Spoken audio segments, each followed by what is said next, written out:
আসসালামু আলাইকুম বন্ধুরা, রোজা তো চলেই যাচ্ছে, চলুন তাড়াতাড়ি করে একটু হালিম বানিয়ে নিই। তো হালিমের জন্য আমি নিয়েছি মিক্সড ডাল 2 কাপ। এই মিক্সড ডালটা আপনারা কিন্তু যে কোনো দোকানে পেয়ে যাবেন। আর পোলায়ের চাল নিয়ে নিলাম 1 কাপ। তো এই সবগুলোকে আমি সারা রাত ভিজিয়ে রেখে ধুয়ে পরিষ্কার করে পরের দিন নিয়ে নিয়েছি রান্না করার জন্য। তো আমি প্রেসার কুকারে ডাল চালটা নিয়ে তাতে মরিচ গুঁড়া, আদা রসুন, স্বাদমতো লবণ, তেজপাতা, ধনে জিরা গুঁড়া, দারচিনি সব কিছু দিয়ে আমি খুব ভালো করে কষিয়ে ডালটাকে রান্না করব।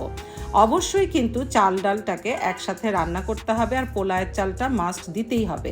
যখন সব কিছু আধা সেদ্ধ হয়ে যাবে তখন পরিমাণ মতো পানি দিয়ে প্রেসার কুকারের ঢাকনাটা লাগিয়ে আমি 4টা সিটি দিয়ে নিব।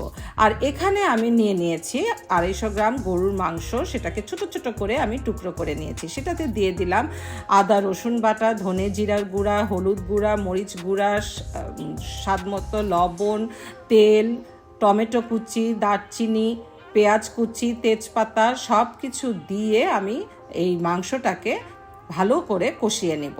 মাংসটা অল্প হলেও কিন্তু খুব ভালো করে কষাতে হবে, আর এরকম ছোট ছোট করে কেটে হালিমে দিতে হবে, তাহলে খেতে খুব ভালো লাগে। আর হাড় ছাড়া দিলে একটু ভালো হয়। তারপর আমি মাংসটা কষানো হয়ে গেলে সেদ্ধ হবার জন্য পরিমাণ মতো পানি দিয়ে প্রেসার কুকারের ঢাকনাটা দিয়ে 4টা সিটি দিয়ে নেব। আর এখানে আমি মশলা নিয়ে নিয়েছি ধনে, গোটা জিরা, শাহি জিরা, কালো এলাচ, সাদা এলাচ, লং আর পাঁচফোড়ন। এগুলো দিয়ে আমি মশলাটা টেলে গুঁড়ো করে নিব। তো এখন আমি নিয়ে নিয়েছি ডাল, মাংস, আদা কুচি, মরিচ কুচি, ধনে পাতা কুচি, বেরেস্তা এবং সেই ভাজা মশলা। তারপর একটা বড় হাঁড়িতে আমি সেদ্ধ ডালটাকে নিয়ে নিব। দেখুন ডালটা কত সুন্দরভাবে সিদ্ধ হয়ে গেছে। তারপর এটাতে অ্যাড করে দিব আমার রান্না করা মাংস। তারপর দিয়ে দিব আদা কুচি, বেরেস্তা এবং ধনেপাতা কুচি, আর সেই সাথে ভাজা মশলাটা।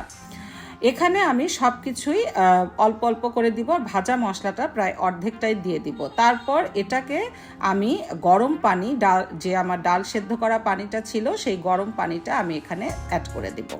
তারপর এটাকে খুব ভালো করে নেড়ে চেড়ে ঠিক এই রকম ভারী করে হালিমের জন্য রান্না করে নিব। বাস হয়ে গেল আমার মজাদার হালিম। আর হ্যাঁ, অ্যাড করে দিব 1 টেবিল চামচ ঘি।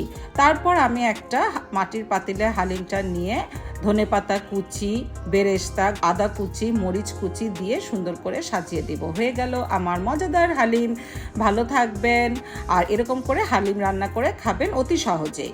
আল্লাহ হাফেজ।